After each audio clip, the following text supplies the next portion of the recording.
Waalaikumsalam.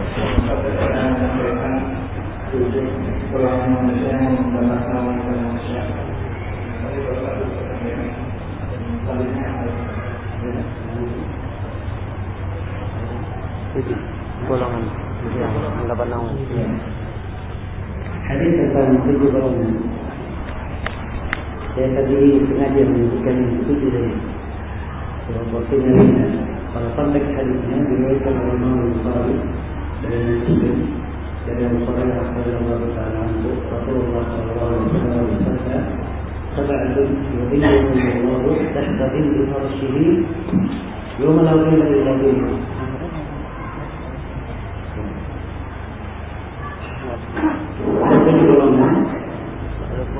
Ada 7 golongan yang dinaungi oleh Allah Subhanahu wa taala di bawah teduhan arsy.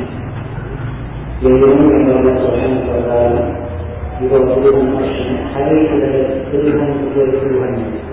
Yang pertama adalah imam al-adil, seorang imam yang adil. Yang kedua adalah syarabun nasya'a fi ibadati rabbih, seorang muda yang tumbuh dalam beribadah kepada Allah. Yang ketiga adalah rajulun qalbuhu mu'allaqun bil masajid, seorang lelaki yang hatinya selalu terikat dengan masjid. Yang keempat adalah warajulani tahabba billahi ijtama'a alaihi wa tafarraqa alaihi, dua orang lelaki yang saling cinta mencintai karena Allah, dia bertemu dengan Allah, berpisah dengan Allah. Kemudian yang kelima, warajulun da'athu imra'atun dzatu jamalin wa mansibin faqala inni akhafu Allah, seorang lelaki yang dipanggil untuk berbuat tidak baik oleh seorang perempuan yang mempunyai kedudukan, yang mempunyai kekayaan, kecantikan, tapi orang ini berkata saya takut kepada Allah. Dan golongan yang keenam adalah ورجل تصدق بصدقة فأخفاها حتى لا تعلم يمينهما حتى لا تعلم شمالهما تنفق يمينه. Adalah seorang lelaki yang bersedekah dengan sebuah sedekah, dia rahasiakan sampai tangan kirinya tidak mengetahui apa yang diinfakkan oleh tangan kanannya. Dan golongan yang begitu, apa yang itu dengarkan? Apa yang begitu? Rajulan dzakara Allah khaliyan faqarat ayat, seorang lelaki yang mengingat Allah dalam keadaan sendiri, maka beringatlah air matanya. Ini tadi sebenarnya bisa menjadi tema ceramah tadi, tapi mudah-mudahan juga benar insyaallah. Baik. Siapa lagi? Silakan Pak, jangan sekali-kali.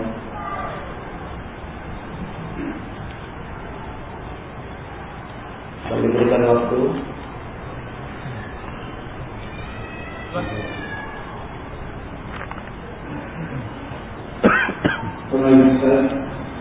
Apakah seorang ibu masih wajib untuk haji bila suaminya sudah menunaikan ibadah haji itu terlebih dahulu? Assalamualaikum warahmatullahi wabarakatuh. Yang pertama yang harus diketahui bahwa ibadah haji itu adalah kewajiban atas setiap muslim dan muslimah, atas laki-laki dan perempuan. Dan kewajiban ini berlaku dengan syarat-syarat. Syarat yang pertama dia adalah orang yang waras, syarat yang kedua dia telah balik, syarat yang kedua dia adalah orang muslim, syarat yang keempat dia mempunyai kemampuan untuk berangkat. Dan kemampuan ini dari sisi harta dan dari sisi fisik. Khusus untuk perempuan ada syarat yang kelima. Ini khusus untuk perempuan. Perempuan itu harus mempunyai mahram. Harus ada mahram yang menemaninya. Sebab Rasulullah SAW bersabda, "La yahillu limra'atin tu'minu billahi wal yawmil akhir tusafiru illa wa ma'aha dhu mahram." Tidak halal bagi seorang perempuan yang beriman kepada Allah dan hari akhirat melakukan perjalanan safar kecuali bersama mahramnya. Ya. Maka kalau suaminya sudah menunaikan ibadah haji dan si istri belum menunaikan ibadah haji, kewajiban menunaikan ibadah haji tidak gugur terhadap Maka dari sebuah amalan ibadah kalau suami kembali melakukan ibadah haji menemani istri atau sang istri dia berangkat melakukan ibadah haji dengan mahram lainnya selain dari suami, apakah bersama ayahnya atau bersama saudara lelakinya atau bersama pamannya atau bersama kakeknya yang merupakan mahramnya dari pihak laki-laki. Oke, wallahu ta'ala. Ya, ada lagi? Silakan. Ya.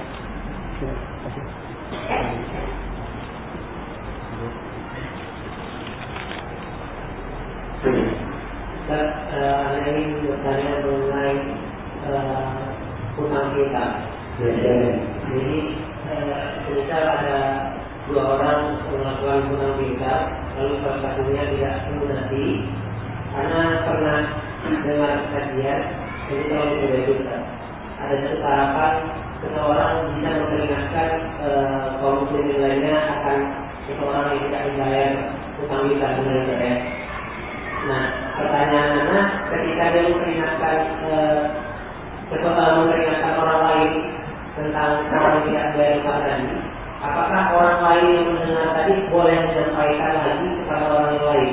Artinya begitu mengenai perihal orang yang tidak membayar hutang tadi. Coba ini apa pertanyaannya? Jadi ini Ustaz, ibaratnya si A berhutang kepada si B. Yes. Nah, kemudian si A tidak melunasinya walaupun dia punya sanggupan untuk melunasinya. Yes. Karena pernah mendengar ada satu tahapan di mana si B bisa memperingatkan kaum muslimin tentang si A bahwa dia muamalahnya belum selesai dengan si B. Yes. Pertanyaannya, apakah orang lain yang mendengar tentang kasus si A dan si B boleh menyampaikan kepada orang lain pula? Memperingatkan. Ya, jadi yang pertama, kalau seorang muslim dia berhutang, kemudian tiba waktunya dia belum bisa membayar, maka yang pertama dilihat apa sebabnya dia tidak membayar. Apakah dia tidak membayar karena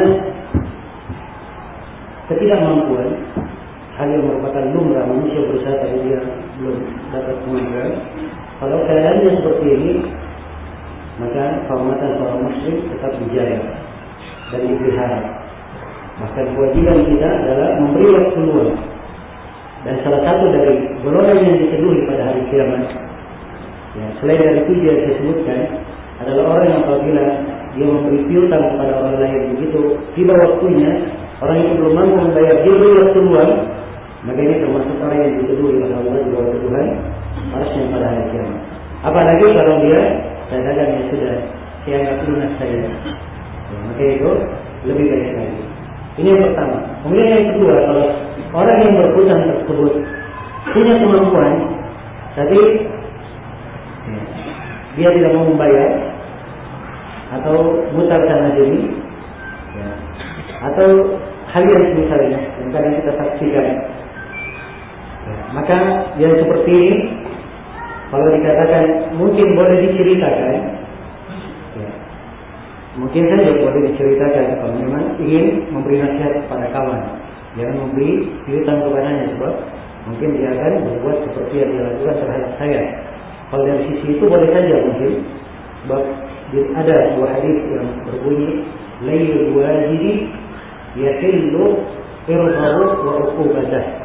Seorang yang punya kemampuan lalu dia mengundur-undur tidak membayar hutang, maka itu menghalalkan kehormatannya dan menghalalkan dia diberikan sanksi. Maksudnya di sini ya, dari sisi kehormatan mungkin dari hal diceritakan, kalau memang perlu diceritakan pada orang lain mungkin saja boleh, tapi dari sisi memberikan hukuman ini adalah hak kembali kepada peradilan. Oke. Baik, itu mungkin yang bisa Allah. Kemudian di sini ada pertanyaan secara tulis. Apakah boleh atau apa hukumnya kredit kendaraan di tol? Kredit itu dalam bahasa Indonesia artinya dia melakukan transaksi jual beli atau dia membeli barang tidak secara kontan atau dengan cara beransur, dibayar secara beransur, itu yang disebut dengan nama kredit dalam bahasa Indonesia. Nah, kata kredit ini dalam bahasa Arab ini banyak cakupannya dalam pembahasan fikih. Ya, mungkin ada 5 gambaran bentuk kredit. Tapi di sini pernah dia bertanya kredit kendaraan di forum. Maka biasanya di forum itu ya, kita lihat apa keadaannya. Ya, seharusnya penanya menyampaikan bagaimana bentuk dan cara kredit yang dilakukan supaya saya bisa terangkan tentang hukumnya. Sebab ada yang halal dan ada yang tidak diperbolehkan. Kalau cara yang biasanya dilakukan di bentuk kredit, biasanya itu dengan memakai lembaga pemodal. Jadi bukan dari forum itu sendiri, ya, bukan dari forum itu sendiri, tapi memakai lembaga pemodal. Dianggaplah misalnya apa, seperti FIS misalnya, memberikan biaya. Saya ingin beli motor, saya datang ke dia, ya, saya ingin beli motor, dia lihat hubungi pemodal. Maka datang ke pihak pemodal, kemudian melakukan akad transaksi secara kredit.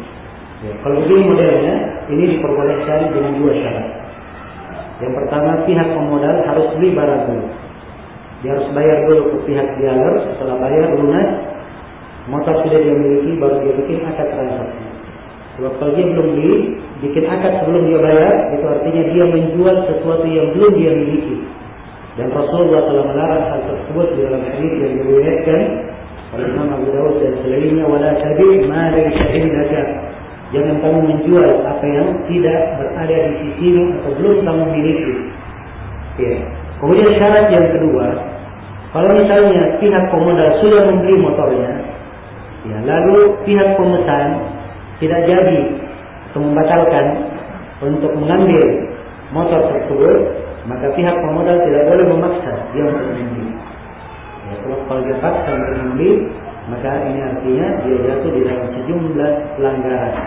Ya, di antaranya akad itu harus di atas dasar keridhaan bukan paksaan. Kemudian yang kedua, dia di sini ya, membeli motor itu hanya sekedar hila saja untuk mendapatkan keuntungan. Sebab asalnya dia bukan untuk berdagang dengan membelinya, ya, kemudian mengkreditkannya, tapi asalnya hanya untuk mencari keuntungan dari pihak pemesan. Tidak ada sebab-sebab yang lain yang menyebabkan dia dilarang apabila dipaksa. Jelas ya? Maka ini 2 syarat yang harus dijaga. Jika kata 2 syarat ini tidak terpenuhi, maka tidak boleh hukumnya kredit dengan cara tersebut. Ya, Allahu a'lam. Ya, kasih mic-nya. Soal saya mau tanya, menanggapi apa yang Pak sampaikan tadi bersama kredit. Kebetulan saya ingin tahu juga gimana hukumnya. Jadi kalau kita misalnya ada teman yang jual barang, kita menjualnya juga, ya, artinya kita hanya semacam broker atau semacam mengambil komisi. Yang jual satu lagi. Satu lagi, bagaimana kebetulan kan di perusahaan ada asuransi. Nah, bagaimana hukumnya kalau kita memakai pembiayaan sakit kita dari asuransi? Asuransi itu adalah asuransi yang dibiayai oleh perusahaan untuk karyawannya. Asuransi apa tadi? Asuransi jiwa, kesehatan, sakit, dan kecelakaan. Ada pun pertanyaan yang pertama, kalau dia sebagai wakil, ya, mungkin orang sekarang katakan masalah atau sebagai agen, ya, itu mungkin mirip ya istilah-istilahnya. Sekarang saya punya barang, saya serahkan kepada si A, tolong pasarkan barangnya. Terserah apakah akadnya kamu jual 100.000 kamu dapat keuntungan 10%, atau dari saya 100.000 kamu jual berapa saja, silahkan. Hal yang seperti ini disebut dengan nama bai'ul murabahah. Jadi kalau hal yang diperbolehkan oleh para ulama tidak ada yang benar. Yang pertama, dalil pembolehannya asalnya dalam jual beli adalah boleh. Allah firman wa halallahu al-bay', dan Allah menghalalkan jual beli. Adapun yang kedua tentang asuransi, segala bentuk asuransi yang disebut dengan nama asuransi dengan memberikan imbalan di depan, atau asuransi konvensional, atau asuransi jiwa, atau asuransi kesehatan, asuransi pendidikan maupun yang lainnya, semuanya adalah perkara yang diharamkan secara syariat. Karena terdapat sejumlah pelanggaran di dalamnya. Yang pertama, terdapat di dalamnya bentuk gharar. Gharar ini adalah transaksi yang tidak jelas. Dan di dalam Sahih Muslim yang diriwayatkan oleh Imam Muslim dari hadits Abu Hurairah, nahan Nabi sallallahu alaihi wasallam dari gharar. Nabi melarang dari transaksi dengan cara gharar tidak jelas. Sisi ketidakjelasannya, saya bayar 100.000 asuransi. Saya mungkin kecelakaan, mungkin tidak kecelakaan. Ya kan? Saya mungkin memakainya, mungkin tidak memakainya. Kalau saya kecelakaan, mungkin yang saya dapatkan sejumlah 100.000, mungkin lebih dan mungkin kurang. Ini semua adalah ketidakjelasan. Kemudian yang kedua, terdapat di dalam asuransi jenis yang seperti itu dua jenis riba sekaligus. Riba fadl dan riba nasi'ah. Kemudian yang ketiga, ya ini agak rumit ya diuraikan tentang masalah riba. Jelas saya katakan terdapat dua jenis riba sekaligus. Kalau saya ingin terangkan masalah riba, saya harus kasih pendahuluan lebih banyak. Maka saya minta maaf untuk saya. Kemudian yang ketiga, terdapat di dalamnya memakan harta manusia tanpa hak. Karena pihak asuransi dari mana dia membiayai? Andai kata ada kecelakaan, dari mana dia biayai? Dari biaya orang yang ikut di asuransi itu juga.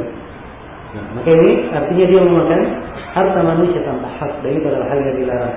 Ada ya sisi-sisi yang lain, sisi-sisi bahaya yang lainnya dari asuransi jenis yang seperti ini. Jadi tidak diperbolehkan. Yang diperbolehkan itu adalah asuransi yang sifatnya ta'awuni, tolong menolong. Ya, ta'awuni. Yang dasarnya adalah dasar pertolongan sumbangan. Nah, itu yang dikatakan ta'awuni. Tapi kalau asuransinya komersial, ini yang tidak diperbolehkan. Jelas ya?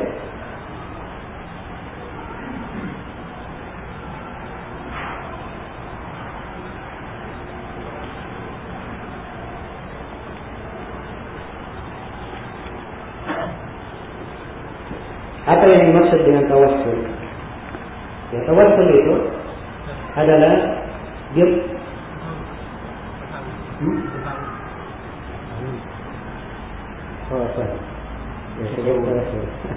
Ya, apa yang dimaksud dengan tasawul? Ya, tasawul.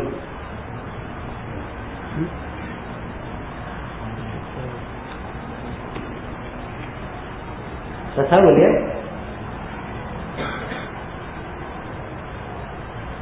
Berarti dia bertanya kan? Tasawul artinya bertanya.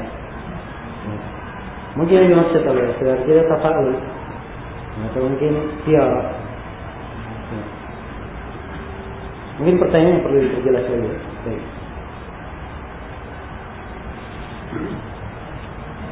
Bagaimana teknik menuntut ilmu bagi pekerja yang terikat dengan suatu instansi atau pemerintahan? Apakah harus meninggalkan pekerjaan tersebut untuk fokus menuntut ilmu langsung ke majelis syekh maupun ke pondok-pondok atau ke mahat-mahat? Atau cukup dengan doro-doro atau ta'lim yang tidak setiap hari ikuti? Yang pertama, menuntut ilmu itu adalah hal yang dimudahkan. Jadi langkah yang pertama bagi seorang yang menuntut ilmu, jangan dia mempertentangkan antara ilmu dan pekerjaan yang lainnya. Jelas ya? Itu sisi yang pertama yang harus dipahami. Sisi yang kedua yang harus dipahami, bahwa memang dari sisi keutamaan, kita berbicara yang paling utama dan paling afdalnya adalah seseorang fokus dan konsentrasi dengan menuntut ilmu. Jadi kita berbicara dari sisi keutamaan. Ya. Kalau dari sisi kemungkinan, banyak orang yang berhasil dan dia punya pekerjaan. Di kalangan para ulama ahli hadis ada yang bernama Al-Hasan bin Ali Al-Hulwani. Al-Hulwani itu penjual kue, itu pekerjaannya. Ada yang disebutnya Sayyidalani, ya tukang obat. Ada yang namanya Abu Saleh Dakwan As-Samman, penjual minyak. Tidak bertentangan antara menuntut ilmu dan antara bekerja. Yang penting itu ada semangat seorang dalam menuntut ilmu, ada semangat di dalam belajar. Kemudian dia pandai memberi waktu, membagi waktunya. Waktu menuntut ilmu untuk ilmu, waktu bekerja dia bekerja. Jelas? Waktu bekerja dia bekerja. Nah, yang repot itu kalau dia pertentangkan antara menuntut ilmu dan pekerjaan. Disinilah letak kesalahan. Kemudian yang kedua, seorang menuntut ilmu itu jangan tergesa-gesa. Sedikit demi sedikit menuntut ilmu itu. Sedikit demi sedikit. Ya, seorang hari ini mendapatkan sebuah titik, besoknya dia sambung lagi dengan titik berikutnya, besoknya dia sambung lagi dengan titik berikutnya. Ya, sedikit demi sedikit menuntut ilmu. Sebab siapa yang mencari ilmu langsung secara keseluruhan, maka pergi juga ilmu itu darinya secara keseluruhan. Ya, jelas ya? Ilmu itu dicari ya, bersama dengan berjalannya hari demi hari, waktu demi waktu. Perlu ada kesabaran, perlu ada kesabaran. Dan disitulah letak nikmatnya seorang menuntut ilmu. Sebab ilmu yang dia pelajari itu akan mewarnai dan mengindahkan hati. Semoga Allah mengajarkan kepada kita semua ilmu yang bermanfaat dan amalan yang saleh, dan memudahkan untuk kita semua segala wasilah, segala cara yang mengantar kita kepada ilmu yang bermanfaat.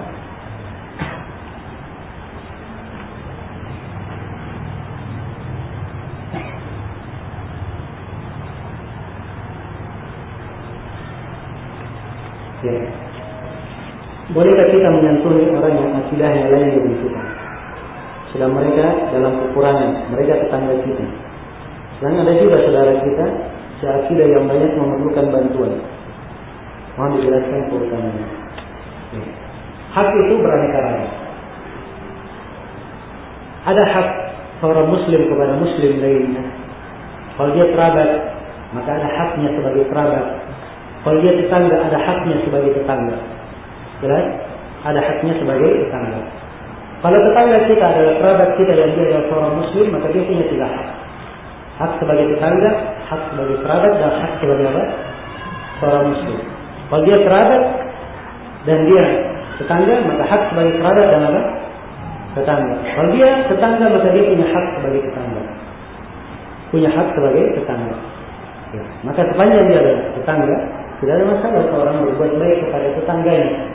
Dan Nabi telah mewasiatkan hal tersebut dalam hadis riwayat Bukhari dan Muslim, "Man kana yu'minu billahi wal yawmil akhir falyukrim jarahu." Siapa yang beriman kepada Allah dan hari akhirat, hendaknya dia muliakan tetangganya. Hendaknya dia muliakan tetangganya. Dan di dalam Sahih Bukhari dan Sahih Muslim, Nabi sallallahu alaihi wasallam bersabda, "La yazalu Jibril yusini bil jar hatta dhanantu annahu sayuwarrithuhu." Terus menerus Jibril itu berwasiat berwasiat kepadaku untuk berbuat baik kepada tetanggaku. Sampai saya menyangka bahwa Jibril ini ingin mewarisi tetanggaku, karena terlalu banyaknya Jibril memberi wasiat untuk berbuat baik kepada tetangga. Nah, di sini keadaan yang disebut oleh penanya memang adalah keadaan yang perlu mempertimbangkan antara maslahat. Sebab dia dihadapkan antara 2 maslahat. Yang pertama, tetangganya berlainan akidah. Kemudian yang kedua, dia punya hak sebagai tetangga. Kemudian yang kedua, dia punya hak sebagai seorang muslim yang jauh bukan tetangga, tapi perlu dan mempunyai banyak keperluan. Siapa yang didahulukan? Ya. Siapa yang dia dahulukan? Maka ini pertimbangan sebenarnya kembali kepada penanya. Dia melihat siapa yang lebih maslahat, siapa yang lebih maslahat, dan tentunya mengutamakan seorang muslim itu lebih utama daripada selainnya. Ya Allah Ta'ala. Ya, dan sekiranya ada bertentangan, dia berbuat baik-baik untuk keduanya, untuk saudara yang jauh dan tetangganya. Dan insyaAllah Ta'ala semuanya adalah baik. Ya.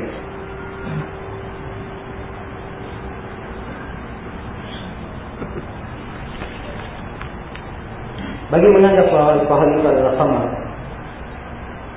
itu suci.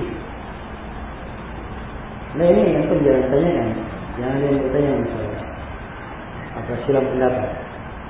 Kalau hal yang memang punya pendapat bahwa khamar itu suci, ya. Misalnya minuman keras itu suci, ya, dalam artian bukan najis, ya, bukan artinya halal. Apakah boleh dipakai untuk sholat? Ya, jawabannya kalau dia pakai, memang dia dari sisi najis tidak dikatakan najis. Ya, tapi dia keliru memakai apa? Sesuatu yang beralkohol. Sebab alkohol itu hal yang memabukkan. Alkohol yang sifatnya memabukkan maksud saya. Kalau dia adalah hal yang memabukkan, sedikit maupun banyaknya tidak boleh dipakai. Sebab Rasulullah bersabda, "Kullu muskirin haram, qaliluhu wa kathiruhu." Setiap yang memabukkan itu adalah haram, sedikit maupun banyak. Ya. Dan ini berlaku untuk diminum, ya, dikonsumsi, dipakai, dipergunakan, semuanya tidak diperbolehkan.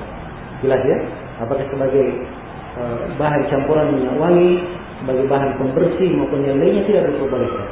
Ya, dan ada bahan-bahan lain non alkohol. Kenapa harus pakai alkohol? Ya. Maka tidak ada makna darurat di sini. Apakah mahram antara menantu laki-laki dari istri pertama dari si ayah dengan istri kedua dari si ayah? Ini repot ini. Menantu laki-laki.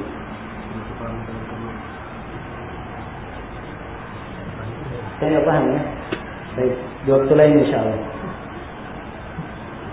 Apa sebenarnya bisa bertanya lagi? Menantu istri pertama gitu. Hah? Menantu istri pertama.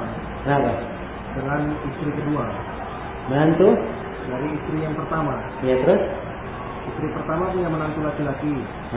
Apakah mahram dengan istri kedua dari si ayah? Dia ini punya dua istri. Hah? Mertua tiri? Enggak, mertua tiri bukan mahram. Ya, baik. Ya, saya akan letih hari ini ya. Pertanyaannya diperjelas saja ya.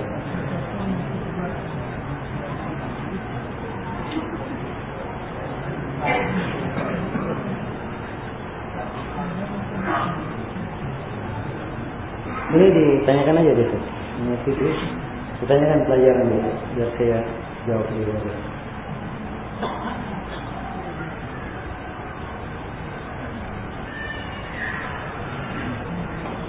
Apa hukum melaksanakan umrah? Apakah wajib sebagaimana haji?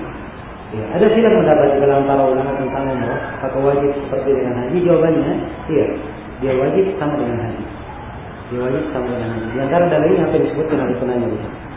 Ya, dan ada dalil-dalil di antara.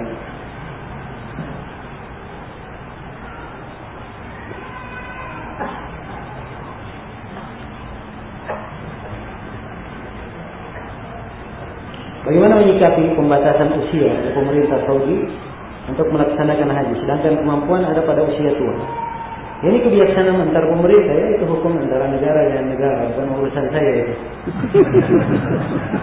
Kemudian yang kedua, ya, kalau misalnya anggaplah pemerintah Saudi melarang orang tua berangkat, tidak boleh berangkat, maka di sini posisi karena dia tidak bisa berangkat dengan alasan ini, maka itu menjadi udzur baginya. Dia boleh mewakilkan orang muda untuk menghajikan, tidak masalah. Apa makna kul hadhihi sabili pada firman Allah? Mengapa menggunakan hadhihi? Kata mudzakkar untuk sabil. Ya sebab kata sabil boleh pakai hada dan boleh pakai hadhihi, tidak masalah.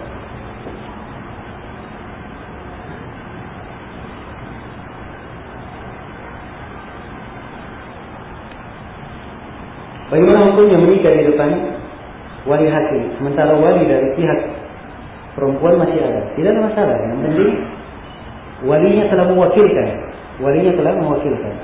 Apabila diwakilkan, boleh. Akad itu adalah hal yang syah dengan perwakilan. Maksudnya ini walinya masih ada, tapi wali dengan wali hakim.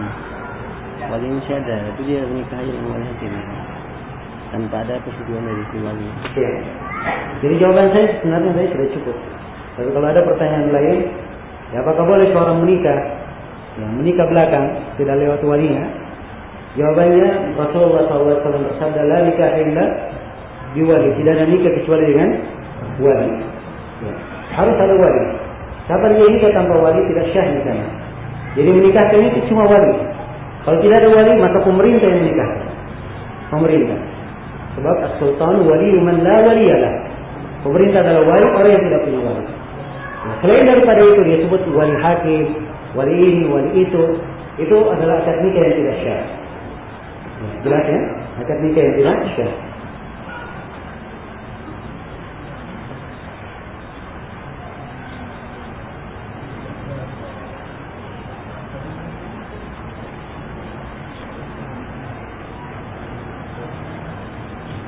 Ini sekarang ditanyakan besok.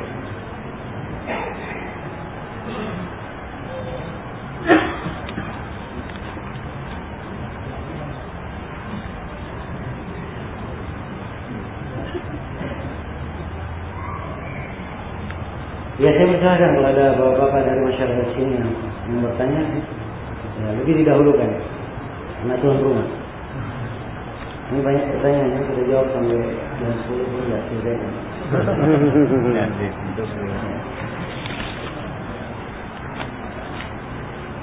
Baik. Kalau tidak ada pertanyaan, Apakah ada sholat sunat qobliyah sebelum asar? sholat Qobliyah asar. qobliyah asar. Ada hadis diriwayatkan oleh Imam Abu Dawud dari Ibnu Umar radhiyallahu taala anhu, Rasulullah SAW bersabda, "Rahimallahu imra'an shalla arba'an qabla al-asr." Allah merahmati seorang hamba yang salat 4 rakaat sebelum asar. Ya. Itu salat yang disunnahkan. Tapi mengatakan rawatib, dia masuk dalam rawatib. Tapi disunnahkan kalau dia ingin salat 4 rakaat sebelum asar, itu adalah hal yang disunnahkan. Nah, baik.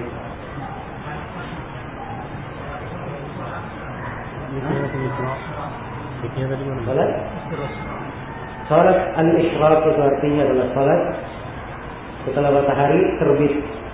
Dalam artian begini, seorang duduk, dia menunggu, dia duduk setelah salat subuh, dia tetap berzikir di masjid sampai matahari terbit. Ya, begitu matahari terbit, dia salat 2 rakaat. Nah, kalau ini dimaksud dengan salat isyraq, maka saya harus menjelaskan 3 hal. Hal yang pertama, duduk dari selepas salat subuh sampai matahari terbit itu adalah hal yang disunnahkan dalam banyak riwayat. Masalah duduknya, berzikir sampai matahari terbit. Ya. Ini hal yang pertama, hal yang disunnahkan. Hal yang kedua, kalau dia adalah salat setelahnya disebut dengan nama salat isyraq dengan istilah itu, ini berada di dalam sebuah hadis datang dari 3 jalan dan silang pendapat ahli hadis di dalam menghukumi kedudukan hadis tersebut. Dan saya sendiri sampai sekarang saya masih condong kepada pendapat yang melemahkannya. Ya.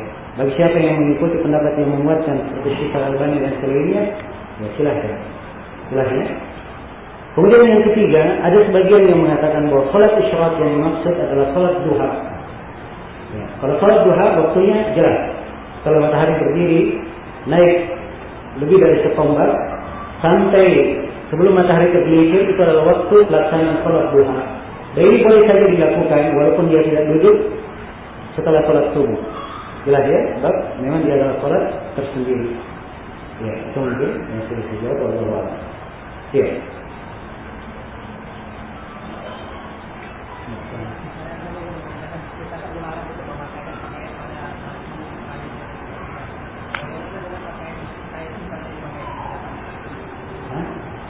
Bagian hitam? Kain hitam. Kain hitam. Ya. Kain hitam yang dibagikan setara. Ya Allah, saya nggak bisa jawab. Ya, sebab saya katakan Ka'bah itu harus dilihat dia kondisinya apa dari dahulunya apa. Apakah memang ada kainnya atau tidak? Ya, tapi dengan kiasan-kiasan yang seperti yang kita lihat itu adalah jelas hal yang tidak dibenarkan oleh para ulama. Jelas ya.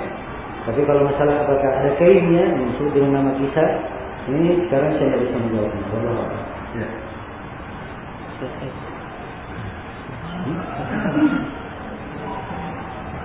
Baik, silakan.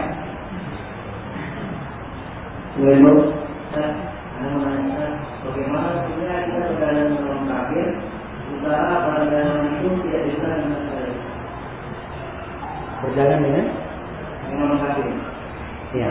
Dan barang dagangan itu tidak digunakan. Ya, kalau barang yang dia jual adalah barang yang haram, maka tidak boleh seorang transaksi dengan hal yang haram. Tidak boleh seorang itu transaksi dengan hal yang haram. Sebab Rasulullah SAW ketika ditanya tentang hal yang seperti itu, beliau berkatalah, huwa haram, dia adalah haram, tidak diperbolehkan. Jelas ya?